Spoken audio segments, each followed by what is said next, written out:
अंगूठा चूसते हुए अगर आपके सामने बैठूं तो मैं आपको कैसा लगूंगा? अगर मैं ऐसे बैठूं कैसा लगूंगा मैं? अगर एक बच्चा अंगूठा चूसता है तो हमें बात समझ में आती है कि ही इज अ किड, समझदार नहीं है वो। लेकिन अगर एक 30-35 साल का लड़का अगर अंगूठा चूसे तो आई थिंक, मैं किसी को कंडेम नहीं करना चाहता और न मैं किसी को ताना मार रहा हूं, न बाइबल किसी को ताना मारती है, लेकिन बाइबल बताती है कुछ सच्चाइयां हैं जो हमें फेस करनी चाहिए। हो सकता है आप बहुत एक ओल्ड बिलीवर हैं लेकिन स्टिल आप अंगूठा चूस रहे हैं। You know, this is truth, एक सत्य है। ब्रदर, आप क्या बोलना चाहते हो? जस्ट वन थिंग, हमें प्रतिदिन मैच्योर होने की नीड है। बोलिए मैच्योर। हाँ, क्या कहेंगे इसको हिंदी में? मैच्योर को हिंदी में क्या कहेंगे? अनुभवी। Am I right? बोलो अनुभवी। हाँ, क्या आपने इस बात को देखा जब उस बाप को उसके बेटे ने कहा मुझे अपनी संपत्ति का हिस्सा दे दे, लूका 15 अध्याय में, तो उसने बाप ने उसको दे दिया। लेकिन आपने देखा जब वो सब कुछ उड़ा के वापस आया, अब उसने हिस्सा नहीं मांगा, अब उसने कहा मुझे सेवक बना।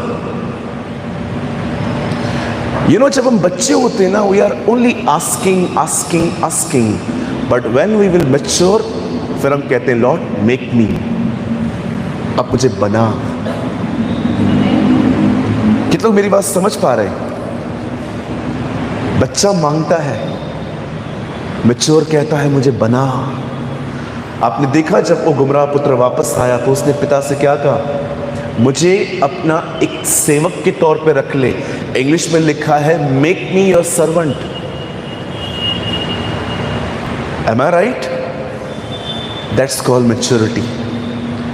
आपने देखा पहले उसको पैसे मिले लेकिन पैसे यूज करने की बुद्धि नहीं थी, खराब करके आ गया, लेकिन अब वो कुछ नहीं मांग रहा। So you need to understand about maturity. आज जो मैं वर्ड आपको समझाने वाला हूँ, कोई लॉन्ग सरमन नहीं है मेरे पास। I have a little message. मैं लॉन्ग सरमन्स बोलने में बिलीव नहीं करता। मुझे लगता है आत्मा से बोला गया एक छोटा संदेश भी जिंदगियां बदलता है। आमीन। सो मैं छोटा सा संदेश दूंगा, उसके बाद हम एक छोटी सी ब्रेक लेके वापस हम छोटी सी यूथ मीटिंग भी ले लेंगे। ओके, क्या आप सब तैयार हैं? ओके, चलो एक लाइन आपको अपने पास वाले को बोलनी है आज, फिर हम शुरू करेंगे। बाजू वाले को बोलिए, जब लोग आपके विरुद्ध बात करें तो ये साइन है कि आप बढ़ रहे हो।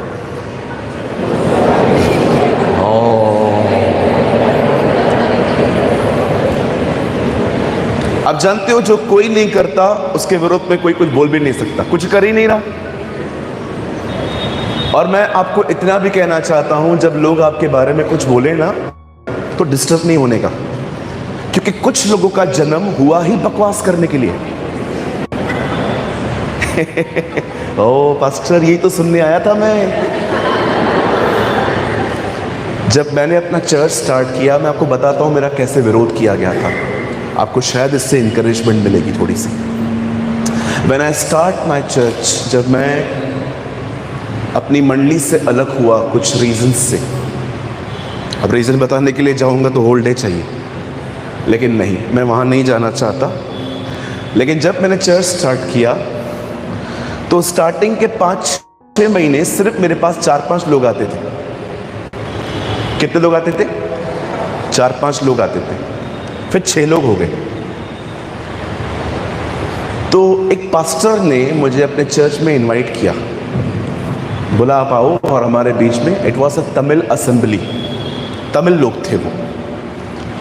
तो मैं वहाँ पर गया मीटिंग लेने के लिए, और जब मैं वहाँ पर प्रीच कर रहा था तो प्रीचिंग के बाद पास्टर के घर में मेरा खाना था। तो पास्टर ने मुझसे क्वेश्चन किया, उन्होंने मुझसे पूछा आपके चर्च में कितना लोग आता? मैंने बोला हमारे चर्च में 6 लोग आता। खाली 6 लोग? अभी आपको ये कोई वर्ड कह दे तो आप डिस्करेज हो सकते हो कि यार ये तो पॉइंट कर रहा है। उन्होंने बोला कितना लोग आता? मैंने बोला 6 लोग आता। खाली 6 लोग आता? मैंने बोला हाँ, यीशु के चर्च में 12 था, हमारा आधा कलीसिया तो बन भी गया। मैंने उनको ये वर्ड बोल दिया। नहीं नहीं, आपका चर्च ग्रो नहीं कर रहा, कुछ गड़बड़ है। तो उन्होंने मस्त मुझे आधा घंटा भाषण दिया, मैंने सुन लिया उनको। मैं डिस्करेज नहीं हुआ, मैं डिस्टर्ब नहीं हुआ, बिकॉज आई नो मुझे किन बातों पे ध्यान नहीं देना है। मैंने अपने लाइफ में अपने आप को शिक्षण दिया। शिक्षण का मतलब मैंने अपने माइंड को ट्रेन किया कि मुझे किन बातों पे ध्यान नहीं देना चाहिए। मेरे भाइयों, मेरी बहनों, याद रखिए, लोगों की बातों पे कभी ध्यान न दें, अपने लक्ष्य को पूरा करें। परमेश्वर ने आपकी जिंदगी में आपके लिए कुछ रखा है, उसको पूरा करो। लोगों को क्या है, वो तो बोलते रहेंगे, उनका काम है बोलना, आप अपना काम करो ना। आप समझ पा रहे हैं मेरी बातों को?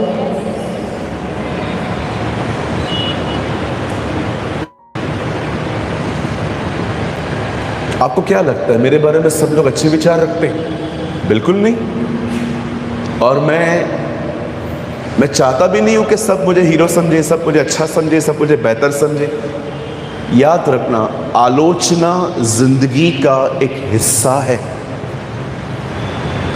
आलोचना, जब आपको कोई आलोचना करता है, हाँ, अगर आपका कोई विरोध करता है तो आप याद रखो, it's a part of life. I don't know Solapur ने ये वर्ड सुना है कि नहीं, लेकिन आज सुन लो। फेवर हेल्प भी ले आएगा, फेवर विरोध भी ले आएगा। आप मुझे बताओ, बाइबल के अंदर कौन सा वो व्यक्ति है जिसके ऊपर फेवर था और सब उसके साथ थे? यूसुफ के ऊपर फेवर था, उसके भाई उसके विरोध में थे। क्यों खुदा ने कहा मरियम से कि खुदावन का फजल तुझ पर हो? आपको क्या लगता है, फेवर आपके ऊपर आइसक्रीम, चॉकलेट, सैंडविचेस लेके आएगा? कुछ लोगों को लगता है कि फेवर आएगा तो everything will be fine. No sir, you have a wrong understanding.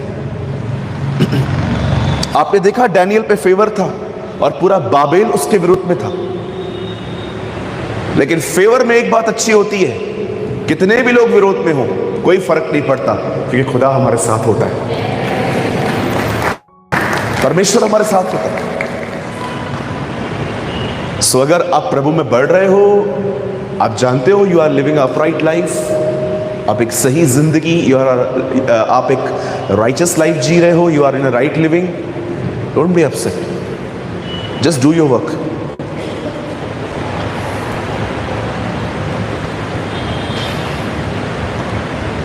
आप समझ पा रहे हैं? लोगों के नकारात्मक बातों पर ध्यान देने की कोई जरूरत ही नहीं है। मैंने बहुत लोगों को देखा है, वो लोगों के ओपिनियन के बड़े गुलाम हैं।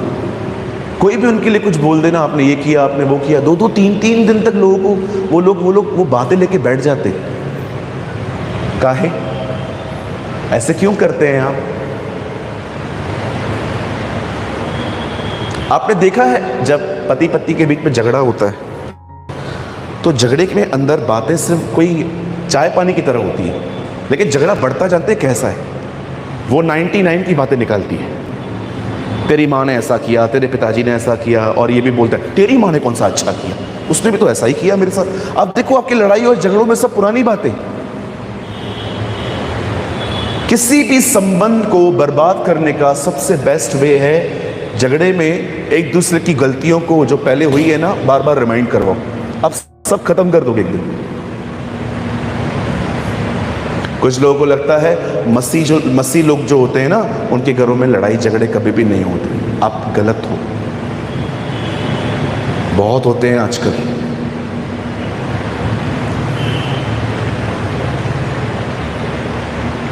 बहनों, मैं आपसे एक सवाल पूछ सकता हूं, अगर आप बुरा ना माने तो? पता नहीं क्यों मेरे दिल में ये बात आई। आप बुरा नहीं मानेंगे? देखो, आप ऐसे भी नहीं कर रहे हो, पर अब आप मानोगे। मेरी बहन मुझे एक घर दिखा दे जिस घर के अंदर बहन का वॉइस जेंट से ज्यादा है और वो घर खुश है। Show me not two, just one. मुझे 2 घर नहीं चाहिए, मुझे एक घर दिखा दो जिस घर में पत्नी की आवाज पति से बड़ी है और वो घर खुश है।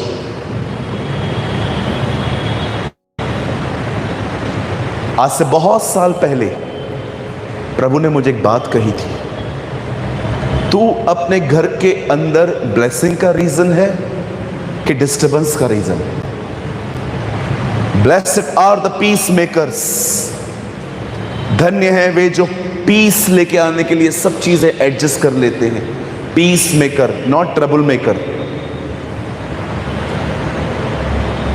आप मुझे एक घर बता दो मेरी बहनों जिसमें पत्नी की आवाज पति से ऊंची है। मुझे एक घर बता दो जिस घर के अंदर बहन मुखिया है और वो घर खुश है। आपको नहीं मिलेगा। आई लिव इन मुंबई, मैं मुंबई से हूं। मैं कभी कभी जब चर्च के बाहर मैं खड़ा रहता हूं लोगों से मिलने के लिए, मैं भागता नहीं हूं। मुझे लगता है भेड़ को धक्का लगेगा तो वो चरवाहे के पास ही आएगी ना।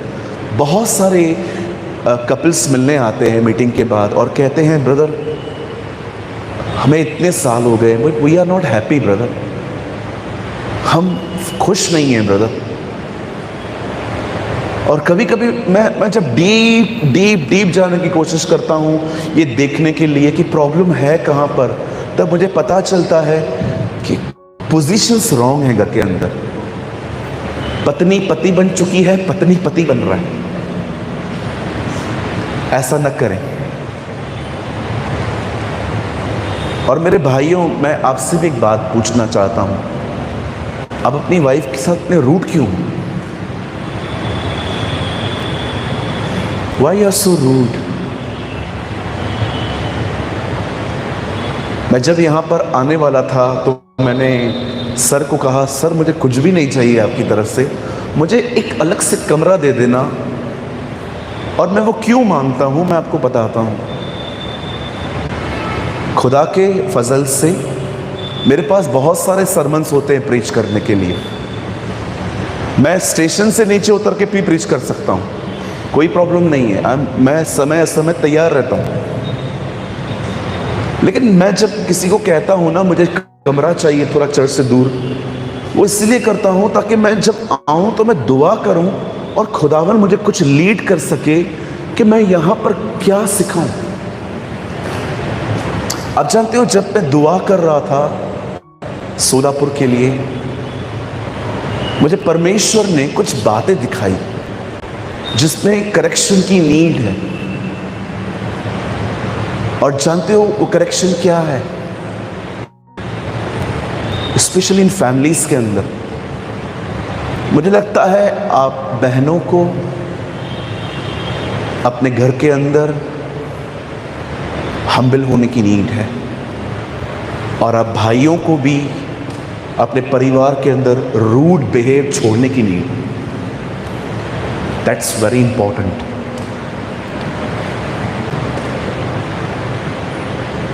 शायद आपको ये बात थोड़ी अजीब लगेगी, लेकिन मैं आपको सत्य बताना चाहता हूं। मैं कभी नहीं लड़ता, मैं कभी किसी से झगड़ा नहीं करता। ये फजल मुझे परमेश्वर ने दिया है। हमारा खुदा वो नहीं था जो पहाड़ों पे जाके बैठ गया था सब छोड़ के। ऊपर बैठेगा तो क्या टेम्पटेशन आएगा, नीचे उतरना भाई। हमारा खुदा नासरत में रहा था, एक बुरी जगह पे, आपने देखा वो वहां पर रह के पवित्र हुआ था। क्रिश्चियन लाइफ पहाड़ों पे नहीं है, वो पब्लिक प्लेसेस पे है। जब आप लोगों से रोज मिलते हो, बातचीत करते हो, पब्लिकली आप घूमते रहते हो, तब आपको पता चलता है एक्चुअली आप कहाँ हो। किसी ने कहा मैं पहाड़ों पे बैठूंगा, मैं सब कुछ छोड़ चुका हूं। अरे नीचे उतर भाई, ऊपर क्या है? ऊपर कोई परेशान करने तुझे आएगा नहीं। लेकिन जब आप रोज एवरी सिंगल डे प्रैक्टिकली आप जीते हो, तो आपको ध्यान देने की जरूरत है। कितने लोग समझ पा रहे हैं मेरी बातों को? कल मीटिंग के बाद मुझे एक भाई मिले थे। मुझे उन्होंने कुछ एक कमेंट किया मेरे ऊपर, मुझे वो बहुत अच्छा लगा। और मैं यही चाहता हूँ कि अगर लोग हमें मीटिंग के बाद मिले तो हमें एक्चुअली यही कमेंट्स होने चाहिए, तू महान है, तू बहुत अच्छा है, ये सारे सब नहीं चाहिए। उन्होंने मुझे एक बात कही, उन्होंने कहा कितनी सरलता से आपने सुसमाचार बताया। That's it. मुझे यही चाहिए कि जो हम प्रीच करते हैं ना, लोग हमें वो समझें, हम क्या बोलना चाहते हैं। प्रकाशनों से अधिक हमारे जिंदगी में ये ध्यान होना चाहिए कि हम वो बताएं जो लोग समझें। अब सोचो, आप नए नए यहां पर आके बैठे हो, आपका पहला दिन है और मैं प्रीच कर रहा हूं इब्राहिम, इसहाक, याकूब। आप बोलोगे ये कौन है भाई? आपको समझ में आ रही है मेरी बातें? नहीं। सो बी हम्बल। कहो अपने पास वाले से, हमें नम्र बनने की जरूरत है। बोलो बोलो बोलो।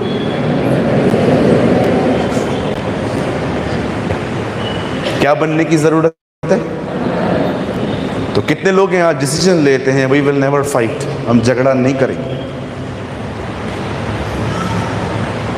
मैं डिसीजन लेता हूं, नहीं करता हूं फिर भी ले रहा हूं बस।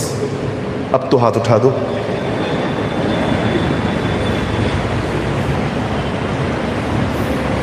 Praise the Lord. तो क्या हम शुरू करें आज का वर्ड? आप तैयार हैं? ओके।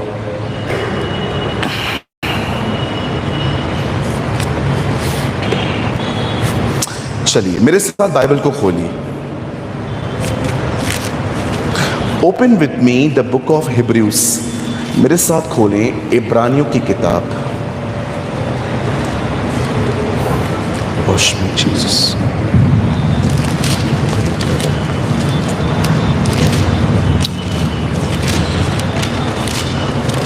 चैप्टर 12, 12वां अध्याय।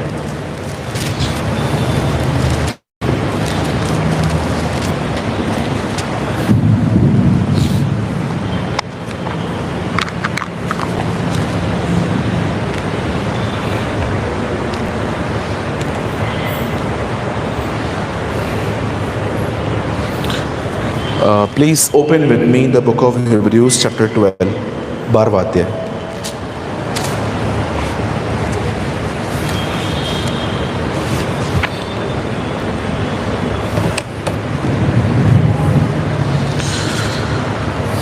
मैं आपके लिए सिर्फ एक आयत पढ़ रहा हूं। 12 का दूसरा वचन यहां लिखा है, विश्वास के कर्ता और सिद्ध करने वाले यीशु की ओर ताकते रहें, जिसने उस आनंद के लिए जो उसके आगे धरा था लज्जा की चिंता न करके क्रूस का दुख सहा और परमेश्वर के सिंहासन के दाहिनी ओर जा बैठा। ओके, मैं 3 गिनूंगा, आप में से हर एक को मेरे साथ ये वचन लाउडली पढ़ना है। ओके, 1 2 3।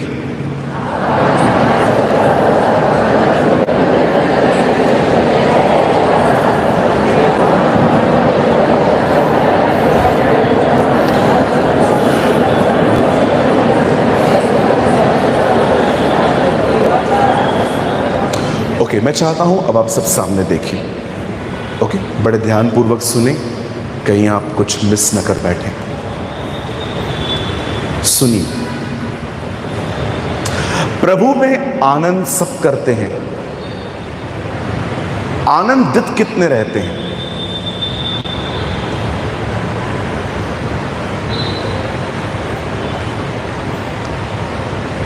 आनंद सब करते हैं। रविवार को देखिए, आपको हर कलीसिया में जॉय मिलेगा। लेकिन आनंदित कितने रहते हैं?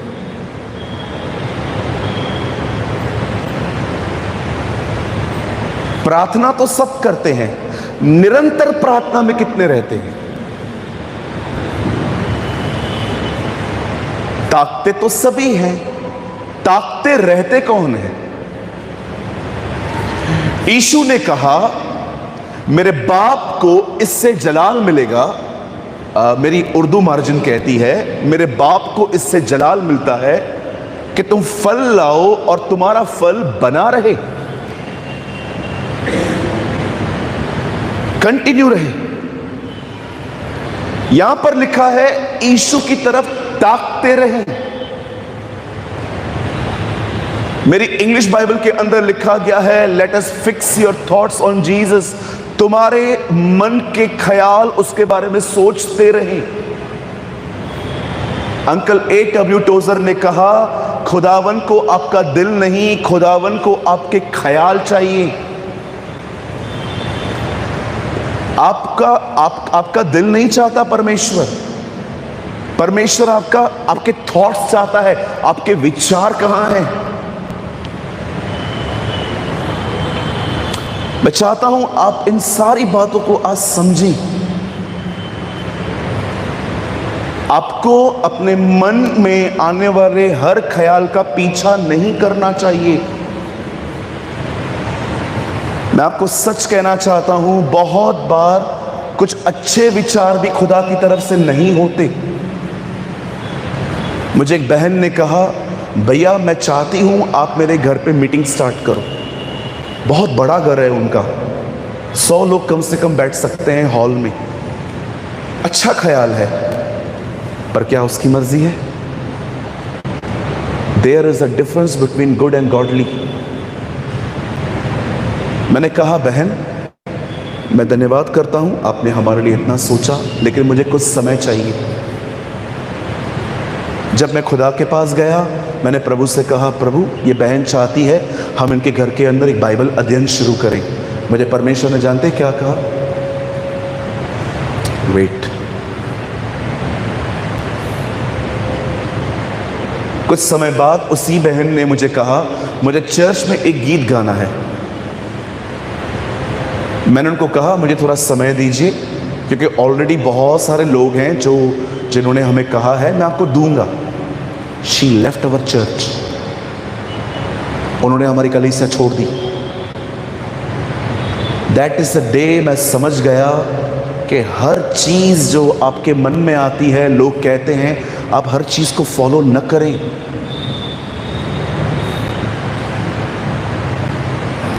बहुत सारे ऐसे लोग होते हैं जो आपसे थोड़ा प्यार करते हैं, अब पूरे उनके हो जाते हैं। फिर आप देखिए अब थोड़ा सा भी आपका बिहेवियर, आप बिजी हैं, आप ध्यान नहीं दे पा रहे हैं, आपको गालियां पड़ेंगी।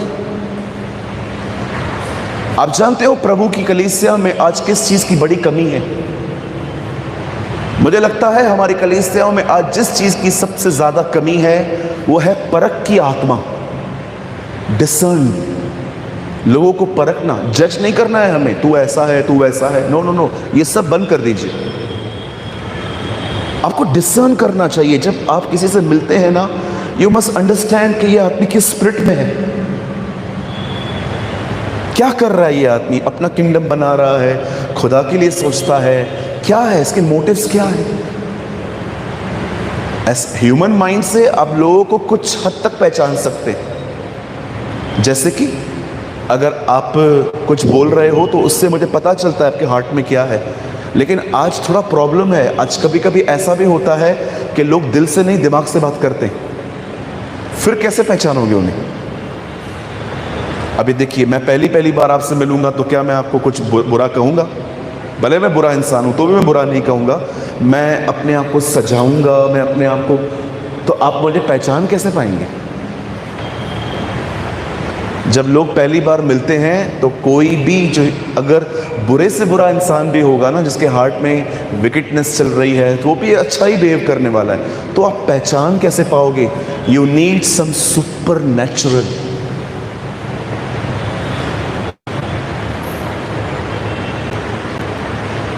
आज से बहुत साल पहले कलाम पाक में बाइबल बताती है परमेश्वर ने सृष्टि का निर्माण किया और उसे बनाने के बाद प्रभु ने इंसान को बनाने के बाद उसे अदन के बाग में रखा। और आप सभी जानते होंगे उन दिनों में शैतान ऑलरेडी अर्थ पे गिर चुका था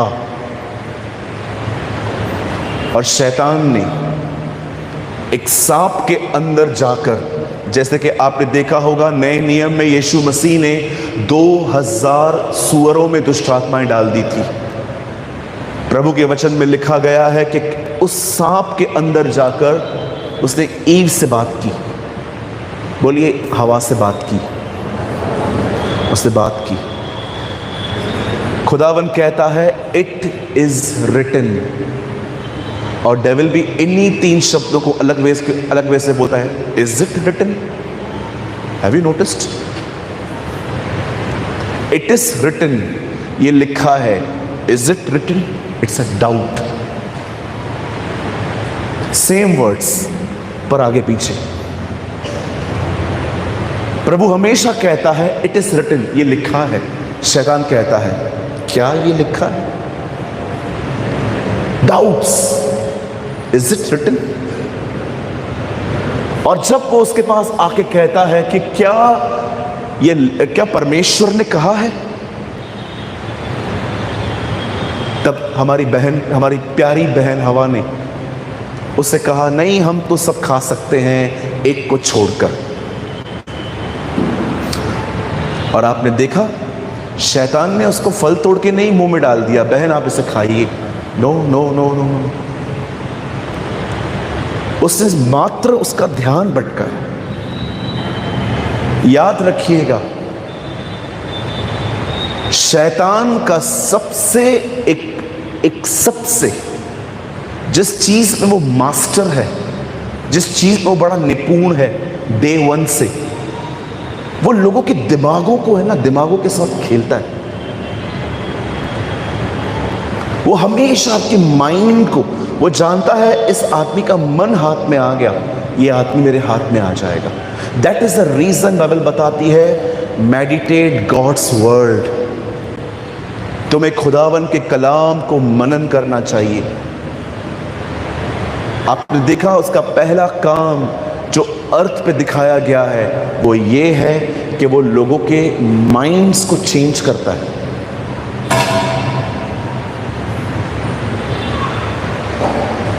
चलिए मैं आपसे एक छोटा सा एग्जाम लेना चाहता हूं आज। डोंट वरी, मैं कुछ पूछूंगा नहीं, लेकिन इससे थोड़ा आपको भी पता चलेगा मेरी स्टडी कहाँ है। आपने देखा पहले के इंसान कितने साल जीते थे? 900, 950, 930। बाइबल का सबसे अधिक जिंदा रहने वाला व्यक्ति मतुशेला है। आप जानते होंगे मतुशेला जो था वो हनोक का बेटा था, वो उसकी 7th जनरेशन में आया था, वो सबसे अधिक जिया है। पर मैं आपसे एक बात पूछना चाहता हूं, आज इंसान जो है वो कितने साल तक जिंदा रहता है मुझे बताइए। मैं आपको अपनी एक बात बताना चाहता हूं मुंबई की। जितना कोविड-19 में बॉम्बे डैमेज हुआ, कोई नहीं डैमेज हुआ। मैंने अपने घर का सदस्य खोया। एक ऑक्सीजन के सिलेंडर के लिए मैं पूरी मुंबई घूम रहा था, लेकिन मुझे नहीं मिला। बेड ढूंढ रहा था, नहीं मिला। अंत में क्या हुआ? बंदा चला गया। 39 years, my brother in law. आप जानते हो मैंने कोविड के अंदर ये देखा कैसे लोग, हर घर में मौत हुई है, हमारे हर घर में मौत हुई है।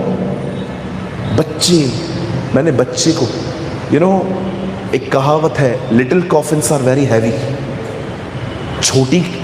छोटे ताबूत उठाने में बड़े भारी होते। मैंने बच्चों को मरते देखा। मैंने अपने सामने देखा एक 9 साल के बच्चे को मरते हुए, उसके लंग्स खत्म हो गए थे। किसी की बेटी गई, किसी की माँ गई, किसी की बहन चली गई, किसी की बीवी चली गई, किसी का पति चला गया। हमारे मुंबई के शमशान घाटों में ऐसे लाइन लगी हुई थी, किसी किसी का नंबर तो 4 दिन के बाद आया था। हम घूम रहे थे,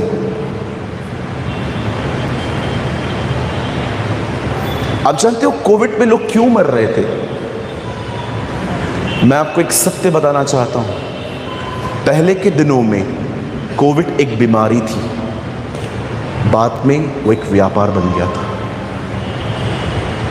शायद आप बिलीव नहीं करेंगे, आई नो। पहले के दिनों में वो एक बीमारी थी, बाद में वो व्यापार बन गया आरटीपीसीआर के नाम पे।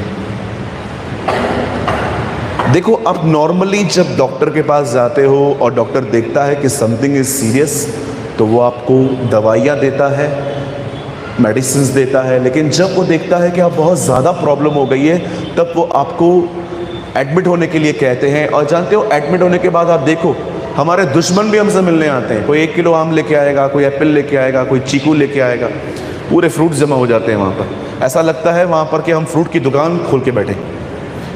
मैं एक दिन एक हॉस्पिटल में गया था, वो इतने एप्पल पड़े हुए थे वहाँ पर। वो मेरा दोस्त जो एडमिट था, उसने कहा मुझे धंधा मिल गया। मैंने बोला कौन सा धंधा मिल गया? बोला मैं यहाँ से निकलने के बाद एप्पल की दुकान खोलूँगा, तू भी लेने आना है मुझसे। लेकिन आपने देखा कोविड में कोई किससे मिल ही नहीं पा रहा था, बंद कर दिया गया। कोई नहीं मिलेगा आपसे, आपको कोविड है। और आदमी डिप्रेस हो के डर डर के मर गया। कोविड कोई बड़ी बात नहीं थी। मैं 2 बार पॉजिटिव हुआ था। एक बार तो मेरा क्रूसेट कैंसिल हो गया, मैं पटना जा रहा था, मेरी आरटीपीसीआर में दिखाया गया मैं पॉजिटिव हूँ। मैंने उनको भेज दी, मैंने कहा मुझे मत बुलाओ, मुझे कोविड है। उन्होंने कहा ठीक है, अब रेस्ट करो। मुझे 2 बार कोविड हुआ, मैं दोनों बार रिकवर हो गया और बहुत जल्दी रिकवर हुआ। जानते हो क्यों? क्योंकि मैंने स्वीकार नहीं किया कि मुझे कोविड है। आजकल तो कुछ लोग बीमारियों के साथ रहना ही सीख लेते हैं। ओ, बीमारी तो आएगी ना, कैसे नहीं आएगी। कुछ लोग तो बीमारी के साथ रहना पसंद कर लेते हैं।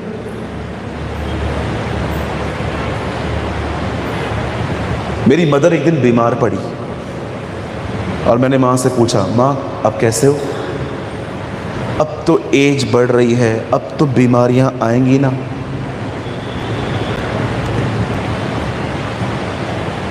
मैंने अपनी मम्मी से कहा, I am not agree with you, मैं सहमत नहीं हूं आपसे।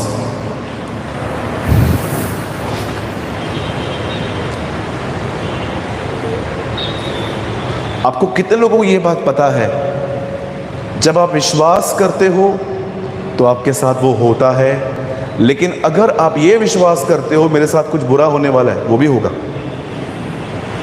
अय्यूब में लिखा है, जिस डरावनी और बुरी बात के लिए मैं सोचता था वही मुझसे हुई।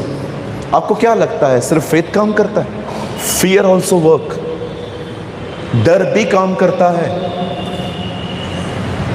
आपको पता है लोग क्यों मरे? उनके मरने का एक मुख्य कारण था अधिक सोचना। उनके मरने का मेन रीजन था ओवर थिंकिंग। मुझे ये हो गया, मुझे वो हो गया, मुझे ये हो गया, बंदा खत्म। 950 साल लोग जीते थे, आज लोगों की उम्र क्या बची है? 50, 60, 70। काजू बादाम खाएगा तो 80। क्यों इंसान आज टाइम से पहले खत्म हो रहा है? सोचना। मेरे एक फ्रेंड है, हिज नेम इज प्रवीण। मैं जब भी बॉम्बे जाता था एयरपोर्ट पे मुझे छोड़ने आते थे, इतने मोटे थे वो। एक दिन मैंने उनको देखा, एकदम पतले हो गए थे। मैंने उनसे पूछा, एक्सरसाइज तो बहुत की है तूने, कौन से जिम पे जा रहा है? बोला जिम पे नहीं जा रहा हूं, टेंशन में पतला हो गया हूं। बोला सोच सोच के पतला हो गया हूं। आज मैं आपसे एक बात पूछना चाहता हूं, जरा सोचें, जरा विचार करें। जिंदगी जीने के लिए सिर्फ हेल्दी फूड नहीं, हेल्दी थॉट्स भी चाहिए रहते हैं। सिर्फ पार्क में कुत्ता लेके घुमाने से सेहत नहीं बनती, वो अच्छी बात है, करो आप। मुंबई में बहुत सारे घर हैं ऐसे, सुबह सुबह कुत्ता लेके घूमते हैं, पता ही नहीं चलता कौन किसको घुमा रहा है। मैं कुत्ता लेने के खिलाफ नहीं हूं, लेकिन जिंदगी जीने के लिए हमें ये भी जरूरत है। आप विश्वास कीजिए, मैंने अभी तक मैसेज स्टार्ट नहीं किया है, मैं करूंगा अभी। छोटा सा मैसेज देना है मुझे आपको, लेकिन मेरा एक ख्याल है, आज मेरे अंदर कुछ थॉट्स हैं जो मैं शेयर करना चाहता हूं आपसे, और वो ये हैं, क्या आपने इस बारे में देखा कि कैसे आज शैतान हम में से बहुतों के दिमाग के साथ खेल रहा है।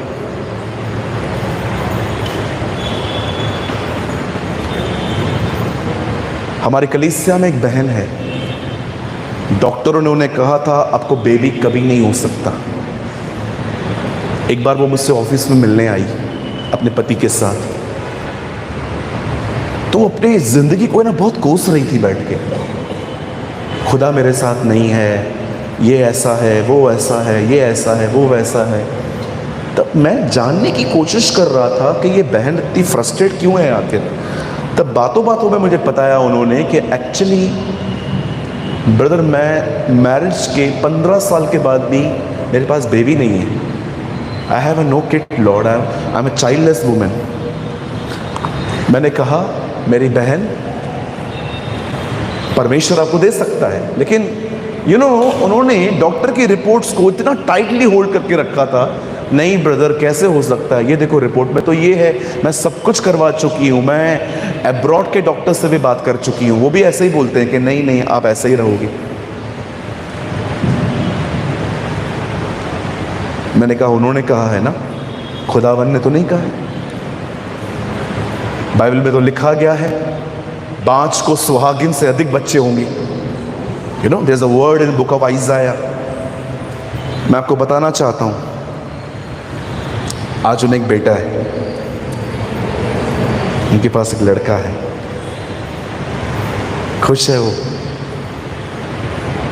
कितना हम लोगों की बातों को होल्ड करके रखते हैं ना, इसने ये बोला, इसने ये कहा, इसने ये कहा, उसने वो कहा।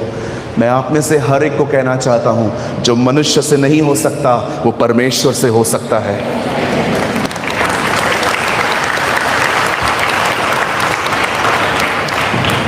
चलिए हम शुरू करते हैं। ओके, मुझे सिर्फ 15 मिनट आपके चाहिए, उसके बाद मैं आपके लिए प्रेयर करूंगा। आज से बहुत साल पहले प्रभु के वचन में ऐसा लिखा गया है, there is a place in Israel. Israel में एक प्लेस थी जहां पर इस तरफ भी पहाड़ था, उस तरफ भी पहाड़ था, और बीच में खाई थी, और दोनों पहाड़ों पे कैंप्स लगी हुई थी, तंबू लगे हुए थे। एक तरफ तंबू लगा था फिलिस्तीनियों का, एक तरफ तंबू लगा था इज़राइल के लोगों का। और इज़राइल जो थे उन दिनों में एक राजा तख्त पे बैठा हुआ था जिसका नाम था शाऊल। और कलाम पाक में बाइबल बताती है, इस तरफ फिलिस्तीनियों की कैंप लगी हुई थी, वहां पर एक और व्यक्ति था जो उनकी तरफ से लड़ रहा था, उसका नाम था गोलायत। आप जानते हो, जब ये दोनों आमने सामने मिलते थे तो ये गोलायत जो था, ये जो गोलियत था, ये उनको धमकियां देता था, और इसके धमकियों के शब्द सुनिए बड़े ध्यान से। वो उनको हमेशा ही बात कहता था, आओ मुझसे लड़ो, जो जिससे जीता वो उसका गुलाम, जो जिससे हारा वो उसका गुलाम, लड़ते हैं चलो। और कलाम पाक में लिखा है, शाऊल प्रतिदिन उसकी बातें सुनता था, मन करता था, और लिखा उसका मन कच्चा हो गया था, उसका मन बड़ा कमजोर हो गया था। कमजोर होते होते होते होते जानते हो एक दिन उसका मन कहां पहुंच गया? याद रखिए, पहले नेगेटिव थॉट्स आएंगे, उसके बाद आप उसे मनन करेंगे, उसके बाद आप उसके साथ जीना सीख लेंगे। शाऊल के साथ यही हुआ था। उसने पहले उन बातों पे ध्यान दिया, उसके बाद उसने उनको मेडिटेट किया, उसके बाद वो उनके साथ रहने लग गया। और जानते हो उसने अंतिम में क्या किया? उसने कैंप के बाहर एक बोर्ड लगा दिया। मैं अपनी तरफ से ऐसे बता रहा हूं, वहां लिखा नहीं है। उस बोर्ड पे लिखा था, जितने जो भी इस दानव को मारेगा उसको ये सारी चीजें मिलेंगी, गिफ्ट्स मिलेंगी, मेरी जो पहली लड़की है मिशेल, उसकी शादी भी उससे मैं करवा दूंगा, वगैरह वगैरह। अब देखो, एक राजा ने जो परमेश्वर के द्वारा अभिषिक्त था, प्रभु का आत्मा उस पर था, देखिए उसके डिसीजंस देखिए।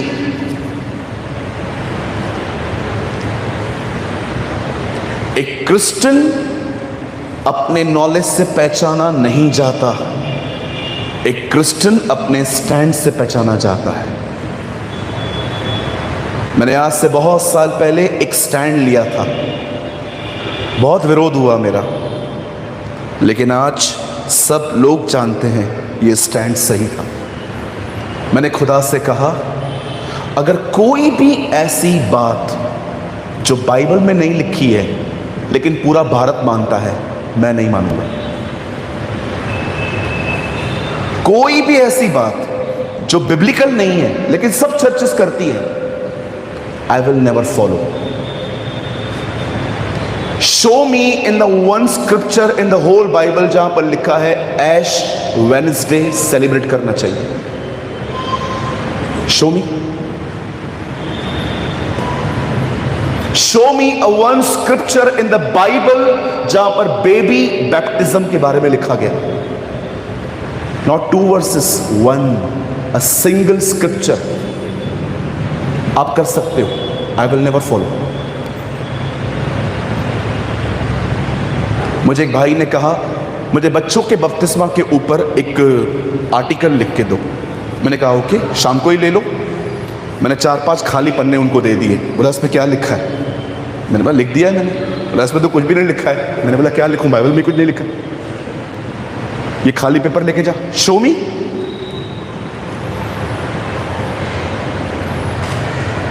आप फॉलो करेंगे, I will not. A Christian must be recognized by his stands. Shadrach, Meshach, Abednego. मैंने संडे को अपने चर्च में प्रीच किया था कि कैसे पूरे यहूदी उस मूर्ति के सामने झुके पड़े थे, लेकिन लास्ट में 3 लोग ऐसे खड़े थे।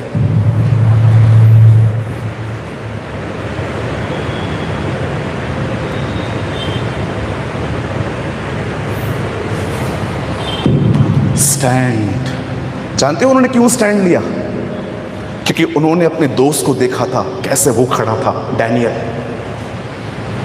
अगर हम नहीं खड़े होंगे, कोई नहीं खड़ा होगा। सत्य का पहले विरोध होता है, सत्य फिर स्वीकार किया जाता है।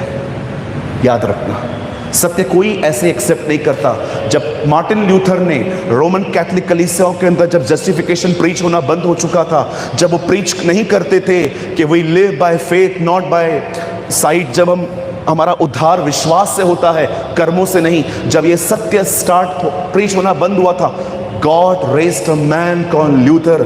जब 17th सेंचुरी में पवित्र आत्मा का बपतिस्मा बंद हो चुका, खुदावन ने एक व्यक्ति को स्टैंड किया, विलियम बूथ। आप नहीं खड़े होंगे, यू विल बी जज, आपका न्याय होगा। याद रखना, एक पाप ऐसा होता है आपने कुछ बोला, लेकिन एक पाप ऐसा भी होता है आपने कुछ नहीं बोला। Do you know? मुझे परमेश्वर ने एक दिन कहा, तुझे क्या लगता है सिर्फ इविल बोलना ही सिन होता है? नो, समटाइम्स न बोलना भी एक सिन है। थैंक गॉड हमारा उद्धारकर्ता नीचे आया और फरीसियों से कभी नहीं डरा। अंटिल लास्ट तक वो उसको क्रॉस पे भी वो उसको इरिटेट करते रहे, बट वो चुपचाप से अपने सत्य पे खड़ा रहा। Show me a scripture in the Bible जहां पर किसी व्यक्ति ने बच्चों को बपतिस्मा दिया, लेकिन आज लोग करते हैं ऐश वेडनेसडे, कुछ राख लेके यहां पर क्रॉस छाप के। एक दिन मेरी पुणे में चर्च है, वी हैव 3 चर्चेस इन मुंबई, अंधेरी, उल्लासनगर जहां मैं रहता हूं, एंड 3rd चर्च इस पुणे। एक दिन पुणे में एक अंकल आए मुझसे मिलने, तो उनके सर पे एक क्रॉस छपा हुआ था। तो मैंने उनसे पूछा, मैंने कहा बड़े साहब ये क्या छप के आए हो दिमाग पे? उन्होंने मुझे कहा ये क्रूज छापा है पादरी साहब ने। मैंने कहा बाइबल में कहाँ लिखा है ये? बाइबल में तो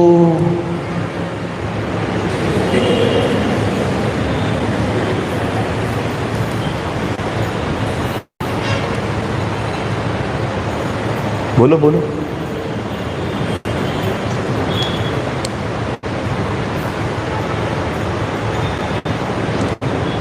I respect God's word more than priest. मैं परमेश्वर के वचन को पास्टर से अधिक महत्व दूंगा। You must stand with truth. कितने लोग सहमत हैं मुझसे कि मैं जो कह रहा हूं वो ठीक है? आप नहीं भी हो तो क्या फर्क पड़ता है?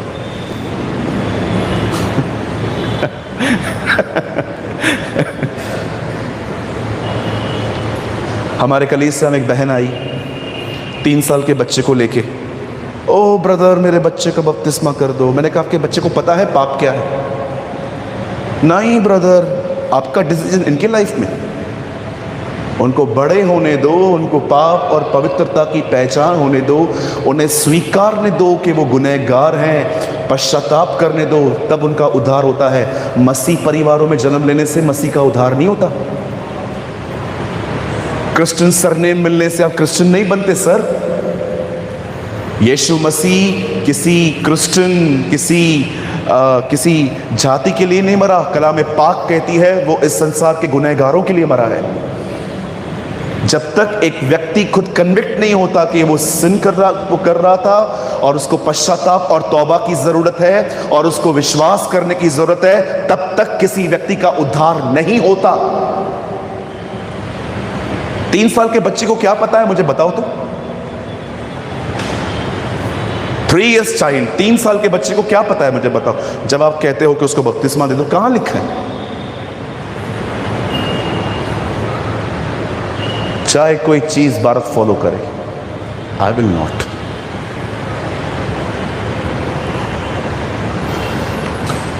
एक मसीह व्यक्ति अपने स्टैंड से पहचाना जाता है। एक दिन मेरे कलीसिया के अंदर एक भाई ने मुझे आके बताया, पास्टर साहब शाम को मेरे साथ एक भाई आ रहा है, बहुत रिच है वो, बहुत अमीर है वो। मैंने कहा अच्छा, मैं आपसे विनती करता हूं आज जब वो भाई आए तो आप एक अच्छा सरमन दें ताकि वो खुश होकर हमारी कलीसिया में एक अच्छी भेंट देके जाए। मैंने कहा तू उसको लेके तो आ, और बिल्कुल उसको पहली बेंच पे बिठा दिया गया।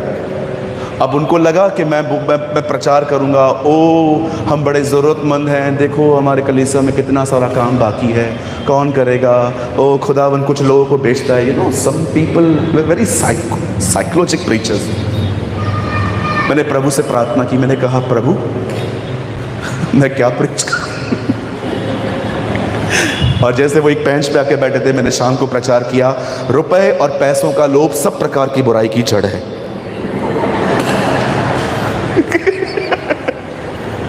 वो चले गए। हु केयर्स, लोग हमारी कलीसिया बनाएंगे, यीशु मसीह अपनी कलीसिया बनाता है। अरे मैं लोगों को खुश करने जाऊं ना, मैं आपको सच कहता हूं, मैं अपने जेट में आ सकता था, मैं ट्रेन में आया हूं, मैं अपने जेट में आ सकता था, मेरे पास इतना कुछ होता। कोई सी के मन में खुदा डालता है अलग बात है, हम क्यों इशारे दें लोगों को कि हमें जरूरत है? वह अपने घर को खुद बनाता है। लोगों के मन में कोई डालता है वो बात अलग होती है, कोई आपको वॉलंटियरली आके देता है। अब मैं लोगों के वजह से अपने सरमन चेंज करूं? बोलो बोलो, चुप क्यों गए हो आप लोग? कम ऑन, स्माइल, थोड़ी स्माइल, दांत बात दिखा भाई पीले वाले। बोलो यीशु मसीह की। बाइबल बताती है उसने एक स्टैंड लिया, उसने कहा मैं नहीं लड़ सकता। ये देखो बोर्ड, जो भी इससे लड़ेगा उसे सोना मिलेगा, चांदी मिलेंगे, कपड़े मिलेंगे, मेरी बेटी मिलेगी, ये सब मिल जाएगा। और कलाम पाक कहता है उन दिनों में आर्मी में दाऊद के भाई काम करते थे, वो भी हारे हुए थे। एक दिन दाऊद अभिषिक्त होने के बाद, बोलो अभिषिक्त होने के बाद, ये बड़ी पेचीदा है जो मैं बोल रहा हूं, हर्ट कर सकती है आपको। दाऊद का अभिषेक हुआ, उसने क्या किया? चर्च खोल दिया। आप आज एक आदमी के ऊपर हाथ रखो, कल आपके घर के पास में चर्च खोल देगा। दाऊद का अभिषेक होने के बाद भी लिखा है वह अपने भाइयों को टिफिन देने गया था। अभिषेक मात्र सेवा करने के लिए नहीं, एक नौकर बनने के लिए मिलता है। You must understand this truth. उसके बहुत सारे फ्रूट्स हैं। दाऊद का अभिषेक हुआ, लेकिन अब भी देखो वो अपनी डेली लाइफ में और फेथफुल बनता जा रहा है। और वो अपने भाइयों को टिफिन देने के लिए जब वहां पर गया, वहां पर क्या लिखा गया है? उसने वहां पर उसकी धमकियां सुनी और खड़े होकर कहता है, ये कौन है जो हमें इस तरह से बात करता है? खुदावंद की बेइज्जती करता है ये आदमी।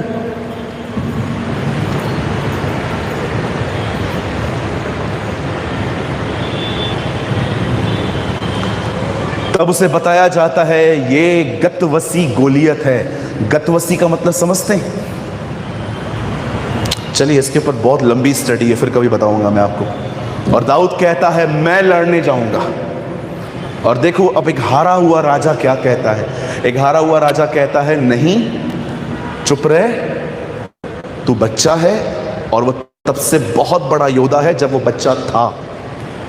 हिंदी में ऐसा नहीं लिखा गया है, हिंदी में लिखा है तू तो लड़का है और वो लड़कपन से योद्धा है। This is written. आप जानते हो ये सब हो जाने के बाद दाऊद डिसाइड करता है कि वो लड़ने जाएगा।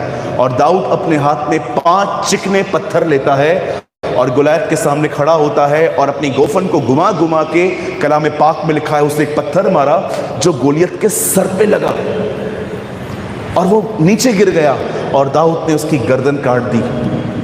अब मैं आपसे कुछ यहां पर बात करना चाहता हूं। मैं चाहता हूं आप बड़े ध्यान से सुने। दाऊद ने गोलियत को मार दिया, यह बड़ी बात नहीं है। लेकिन क्या आपने इस चीज को देखा? दाऊद ने अपने सामने इतनी बड़ी तकलीफ देखकर फिर भी अपने आप में यह विश्वास किया मैं जाऊंगा और जीतूंगा। लेकिन शाऊल लड़ने भी नहीं गया, लड़ने से पहले ही वह हार गया। आप जानते हो एक योद्धा में, एक वॉरियर में एक ऑसम बात क्या होती है? याद रखना, वो हर बार नहीं जीतता, लेकिन वो कभी लड़ना बंद नहीं करता। वो कभी हार नहीं मानता। आप लड़ाई करने गए, आप हार गए, ये आपकी हार नहीं है। आपने फिर से कोशिश नहीं की, ये आपकी हार है। मैंने ऐसे कितने सारे लोगों को देखा है एक हारी हुई सोच लेके जिंदगी जीते। लड़ाई करने भी नहीं गया, पहले से ही विश्वास करता है मैं कहां जीत पाऊंगा। लेकिन आपने देखा दाऊद ने उस लड़ाई में जाने से पहले ही एक चीज कही थी, जिस परमेश्वर ने मुझे बालू और शेर से बचाया है वो मुझे आज इसके हाथों से भी बचाएगा। यस, वो मुझे बचाएगा। मेरे भाइयों, मेरी बहनों, याद रखना, शाऊल लड़ने से पहले हार गया, दाऊद लड़ने से पहले जीता था। शाऊल लड़ने से पहले हार गया, दाऊद लड़ने से पहले जीत चुका था। कहां पर? यहां। 1 सेकेंड। कहां जीता वो अपने मन में ही सोच चुका था मैं जाऊंगा और मैं लड़ूंगा। आप जानते हो आपके लिए लड़ाइयां डिफिकल्ट क्यों हो जाती हैं? क्योंकि आप अपनी प्रॉब्लम को चर्चा कर करके उसे इतना बड़ा बना देते हैं, इतना बड़ा देते हैं। सुबह न्यूज चलाओ, आज कोविड के कारण आज सूत्रों से पता चला है 19,000 लोग मर गए। ये सूत्र हैं कौन? मुझे पकड़ के दिखाओ इनको, है कौन? सूत्रों से बात करें हम। फिर दूसरा चैनल चलाओ, आंटी बोलती है वहां पर बैठ के, ओ आज लगता है हमारे बीच में ऑक्सीजन मशीन नहीं आ पाएगी और मरने की वालों की तादाद बढ़ सकती है। चलो भाई कुछ और लगा दो। तीसरे को चलाओ, वो कहता है अस्पतालों में बेडों की कमी है। स्ट्रांग नहीं था कोविड इतना, मीडिया ने बात कर करके उसको स्ट्रांग बना दिया। कोई भी चीज तब तक इतनी मजबूत नहीं हो सकती जब तक आप उसे बार बार न कहें। मैं आपको कहना चाहता हूं कोविड-19 सबसे बड़ा नहीं है। मैं आपको बताना चाहता हूं कैंसर सबसे बड़ा नहीं है। मैं आपको बताना चाहता हूं डिप्रेशन सबसे बड़ा नहीं है। एक नाम है जो सारे नामों में महान और बड़ा है, वो यीशु मसीह का नाम है। There is a name above all name and his name is Jesus। अरे उसकी चर्चा करो। टेबल पे खाना खाते हो ना, उसकी चर्चा करो। अच्छा बता तूने क्या पढ़ा आज? मैं ये पढ़ रहा था। कलाम पाक कहता है दाऊद ने कहा मुझे यहोवा ने इसलिए जीवित रखा ताकि आने वाली जनरेशन को उसका जिक्र करूं।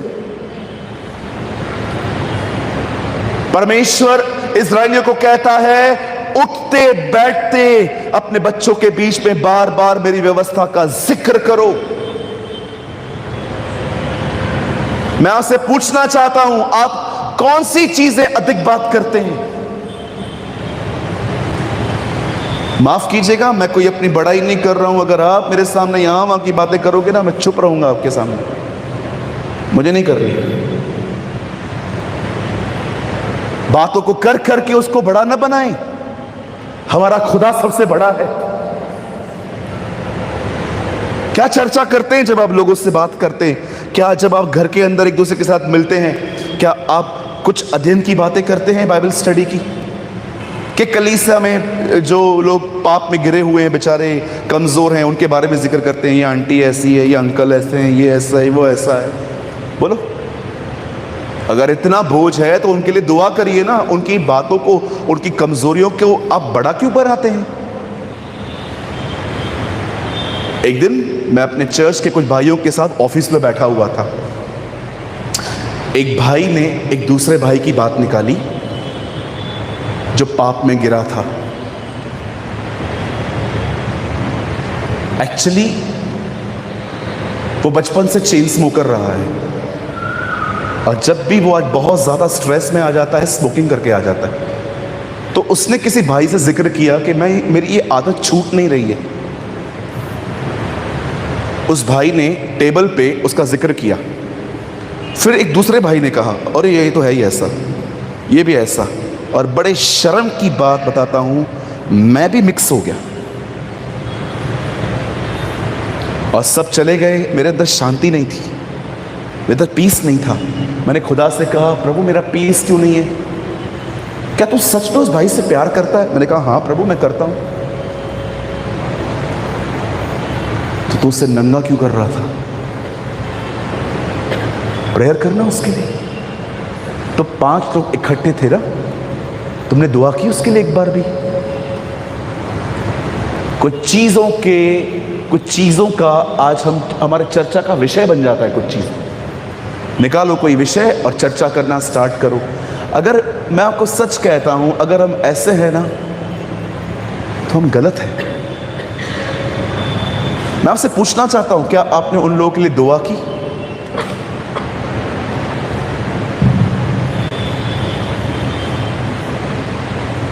मैं आपको सिखाने के लिए कह रहा हूं।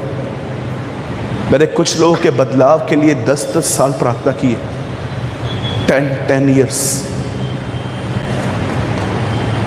आज 17 साल हुए हैं मुझे प्रभु में आए हुए। मैं एक बंदे के लिए 17 years से प्रेयर कर रहा हूं। कोई बदलाव नहीं देखता मैं उसके अंदर, लेकिन पवित्र आत्मा ने मेरे अंदर प्रतिज्ञा उपजाई है वो बचेगा। उसके लिए दुआ कर। परमेश्वर है जो आपके हृदय में कुछ चीजें डालता है। जरूबाबेल ने इस मंदिर की नींव डाली है और जरूबाबेल इसे पूरा करेगा, जकरिया में लिखा है। परमेश्वर कुछ प्रतिज्ञाएं डालते हैं आपके अंदर ताकि आप कंटिन्यू उन चीज़ों के लिए प्रेयर करो। ट्रस्ट मी, मैं एक बंदे के लिए 17 ईयर्स से प्रेयर कर रहा हूँ। मैंने उनमें कोई खास बदलाव नहीं देखा है, लेकिन पवित्र आत्मा मुझे बार बार कहता है pray pray pray pray pray.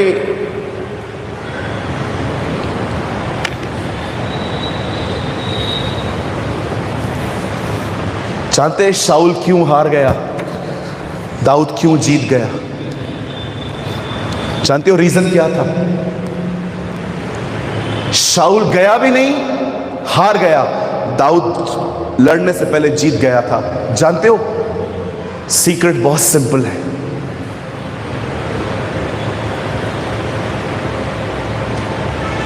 शाऊल गुलायत को देख रहा था, दाऊद खुदा को देख रहा था।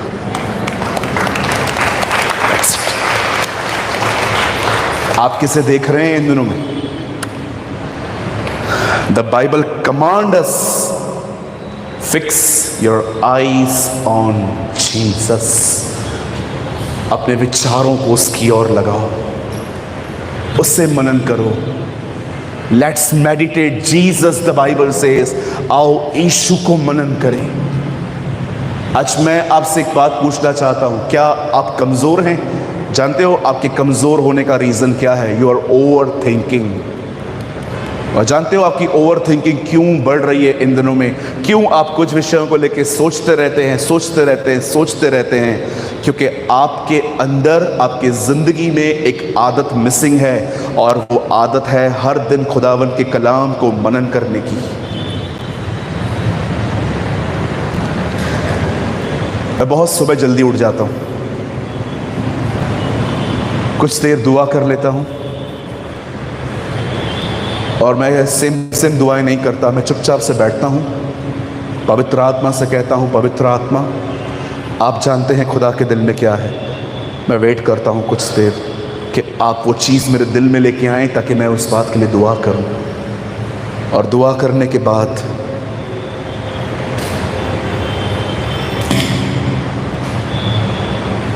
मैं बाइबल उठाता हूं।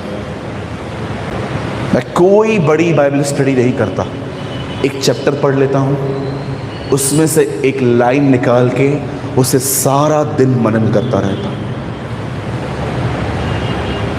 एक दिन मैं एक वर्ड पढ़ रहा था जिसमें लिखा था,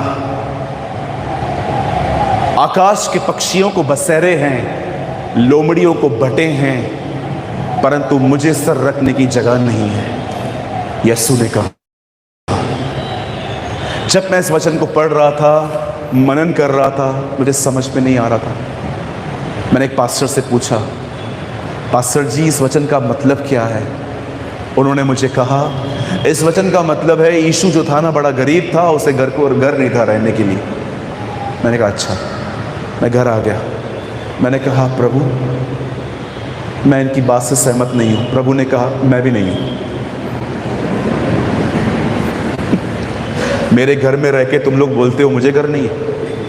हाँ, मेरे घर पे रहते हो और बोलते हो मुझे घर नहीं है। मैंने कहा प्रभु उसका मतलब क्या है? वेट, अब मैं तुझे बताता हूं। सूरज तुम मेरी देह हो, मैं तुम्हारा सर हूं। जब मैं पृथ्वी पर आया था उस समय मेरी चर्च नहीं बनी थी, इसलिए मैंने कहा मुझे सर रखने की जगह नहीं। Wow Lord, amazing.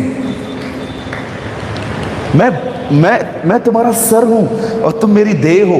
मैं जब पृथ्वी पे आया था मेरे पास चर्च नहीं थी, इसीलिए मैंने कहा मुझे सर रखने की जगह नहीं है, लेकिन आज मुझे सर रखने की जगह है।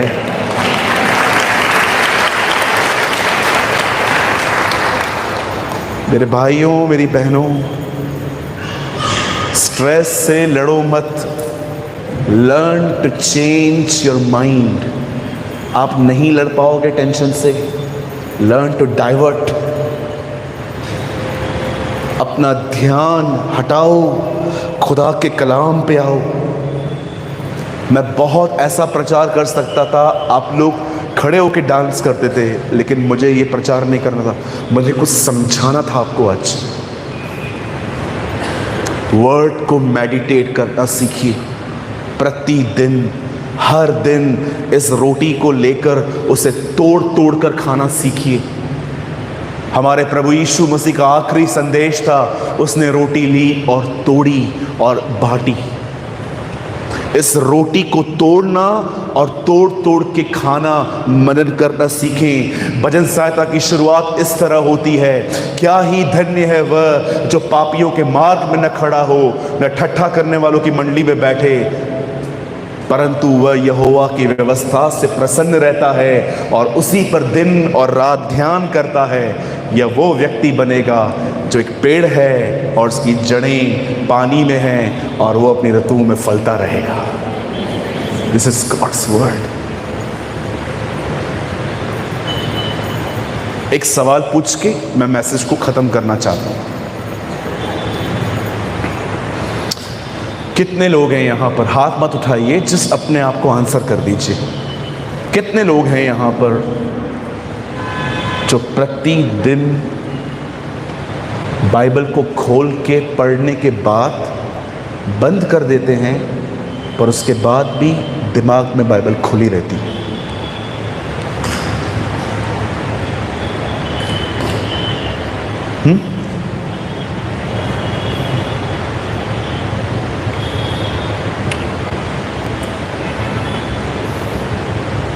कितने लोग हैं यहाँ पर जो बाइबल को हर दिन खोलते हैं?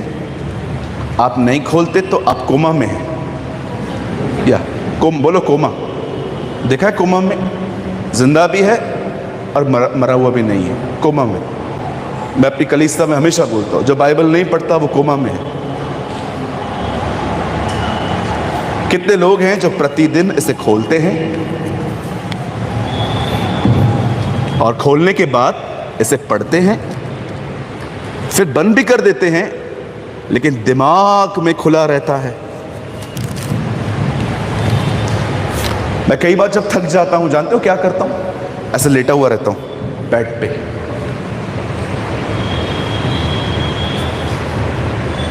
आदि में वचन था, वचन परमेश्वर के साथ था, वचन ही परमेश्वर था, सब कुछ इसी के द्वारा पैदा हुआ। जो कुछ हम देखते हैं, कोई भी चीज इससे बाहर पैदा नहीं हुई। उसमें जीवन था और वो जीवन मनुष्यों की ज्योति था। एक मनुष्य परमेश्वर की ओर से आया, उसका नाम यूहन्ना था। वह ज्योति की गवाही देने आया ताकि उसके द्वारा सभी लोग ईमान को पाएं। वह आप ज्योति न था, परंतु उस ज्योति की गवाही देने आया जो जगत में आने वाली थी। वह जगत में था, परंतु उसे जगत ने नहीं पहचाना। वह अपने ही घर में आया, परंतु उसके अपनों ने ही उसे स्वीकार नहीं किया। परंतु जितनों ने उसे स्वीकार किया, उसको उसने परमेश्वर की संतान का हक दिया। वे न तो लहू से, न तो मांस से, परंतु खुदा से पैदा हुए। वचन देहधारी हुआ, वर्ड बिकेम फ्लैश, और वह हमारे बीच में आया। हमने उसकी ऐसी महिमा देखी जैसे पिता के इकलौते पुत्र की। मैं थका हुआ, बट मैं मेडिटेट करता रहता हूं। यही कारण है मेरे अंदर सड़े और बकवास ख्याल कम होते हैं, बिकॉज आई नो कि मुझे क्या करना है। बाइबल को इतना पढ़ो, इतना मनन करो कि अगर आपके हाथ में बाइबल ना हो तो भी वो आपके अंदर खुली हुई है। Be a strong Christian. कहां स्ट्रॉन्ग बनना है brother? Mentally.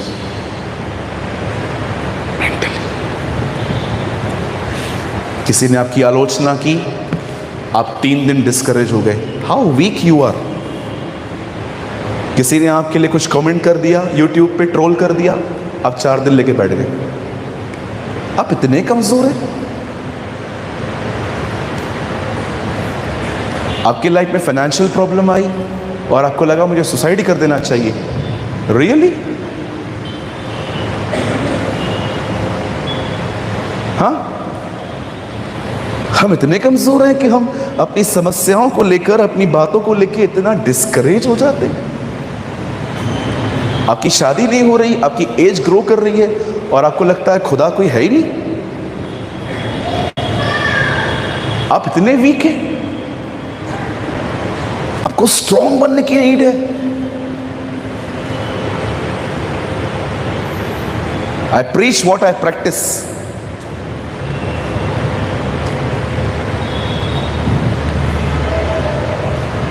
You need to be a strong man and woman of God. Problem हमको हिलाएंगी। अरे मैंने बहुत बचपन में प्रॉब्लम्स देखी हैं। आजकल बच्चों को घड़ियां पहनी रहती हैं महंगी महंगी। मैं तरसता था इन चीजों के लिए। 1-2 पैंट्स में मैंने 5 साल निकाले। 2 पैंट्स होते थे मेरे पहनने के लिए, 5 साल निकाल दिए मैंने उसमें। निशान है ब्लेड्स के। मैं इतना डिप्रेशन में था, लेकिन जब मैंने यीशु को स्वीकारा, मुझे सहारा मिला। वो मेरा कफारा बना।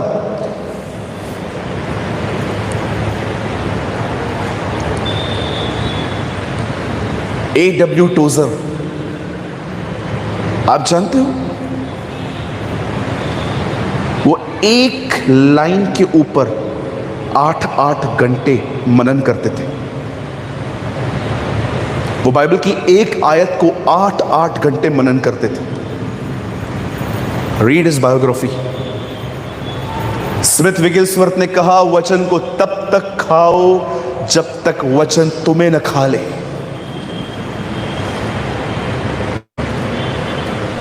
Pandita Ramabai, do you know? कभी आपने सोचा, आपसे पहले जो लोग जिनके कंधों पे आज हम खड़े हैं, मैं आपको ऑनेस्टली कहता हूं, मैं संतों के कंधों पे खड़ा हूं आज। वो स्ट्रॉन्ग शोल्डर्स पे खड़ा हूं मैं आज।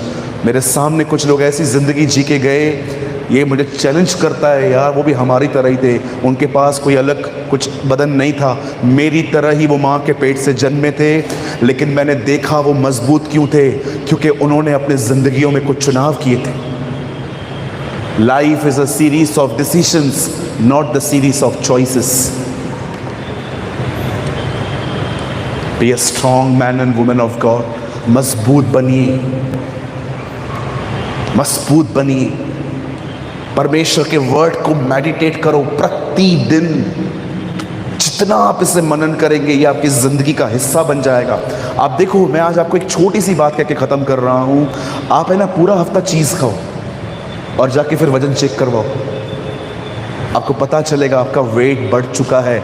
जो आपने खाया, अब वो आपकी जिंदगी, आपके बॉडी का एक हिस्सा बन चुका है। यीशु ने कहा, मैं जीवन की रोटी हूं। जानते हो उसने ऐसा क्यों कहा? ताकि तुम इसे खाओ और अपने जिंदगी का एक हिस्सा बनाओ। I am the bread of life. इसे खाओ, इसे अपने जिंदगी का एक हिस्सा बनाओ। कोई भी एक रोटी को, एक चपाती को पूरा नहीं खाता, उसे तोड़ तोड़ के खाता है। वैसे ही इस वचन को तोड़ तोड़ के, मनन कर करके उसको पढ़ो, ताकि वो अंदर जाए, उसके जूसेस बने और आपके मसल्स को ताकत मिल पाए।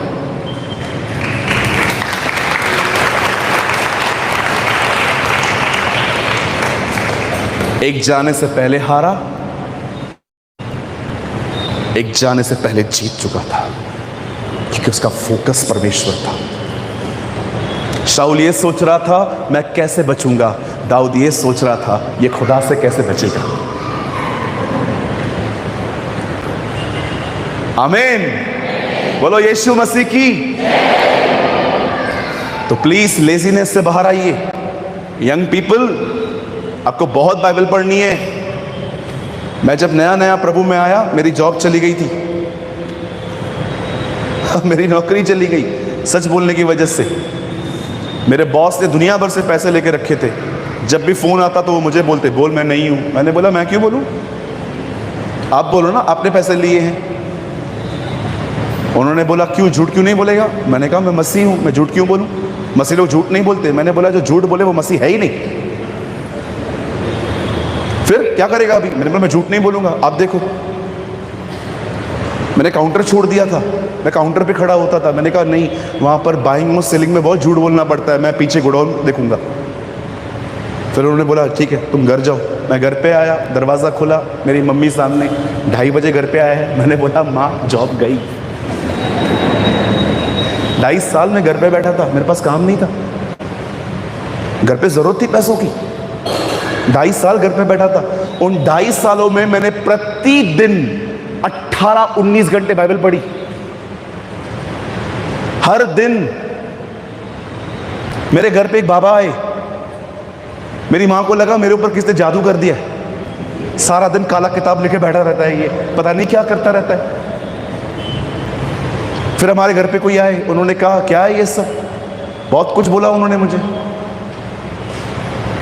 बाद में उन्होंने बोला बोलता क्यों नहीं कुछ तू? मैंने बोला मैं बोलूं तुझे अच्छा नहीं लगेगा। बोला बोल, फिर भी बोल। मैंने कहा तू भी प्रभु में आएगा। अरे कहां जाएगा, उसे छोड़ कोई खुदा ही नहीं है।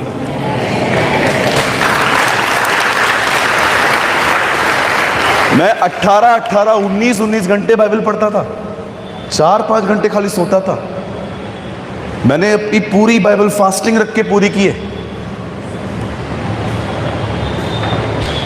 आज की जनरेशन बहुत लेजी है। आप देखो उस टाइम पे तो मेरे पास एंड्रॉयड फोन तक नहीं होता था। हम लोग न्यू और ओल्ड टेस्टामेंट पॉकेट में कैरी करते थे, जिधर टाइम मिलता था निकाल के पढ़ते थे। आज आप देखो, आप अपना व्हाट्सएप खोलो, सुबह में कितने ड्र मैसेजेस आते हैं। खाली आप व्हाट्सएप कहां से मिल जाए, कितने सारे वचन आपके पास आ जाते हैं। हमारे टाइम पे ऐसा नहीं था। मैं जब प्रभु में आया था आज से 17 साल पहले, उन दिनों में हमारे पास फोन ऐसे नहीं होते थे, इतने ऐप्स भरे हुए। वो ऑन ऑफ ऑन का बटन का वाला फोन आता था, मैसेजेस आते थे तो दिखाता था इनबॉक्स फुल, पहले वाला कोई डिलीट कर, फिर डिलीट करते थे, फिर नए आते थे। आपके लिए सोचो कितना आसान है। जरा सोचो, पॉल के टाइम पे ना फेसबुक था ना व्हाट्सएप था, तब उसने पूरी दुनिया हिला दी थी। अगर आज उसको ये सब मिल जाए, पता नहीं क्या कर देता वो। है ना? सो मेरे भाइयों, मेरी बहनों, लेजीनेस से बाहर आओ, हर दिन कलाम पढ़ो, उसे मनन करो, ताकि हम एक मजबूत मसीह बन पाएं। आमीन। खुदा आपको बड़ी बरकत।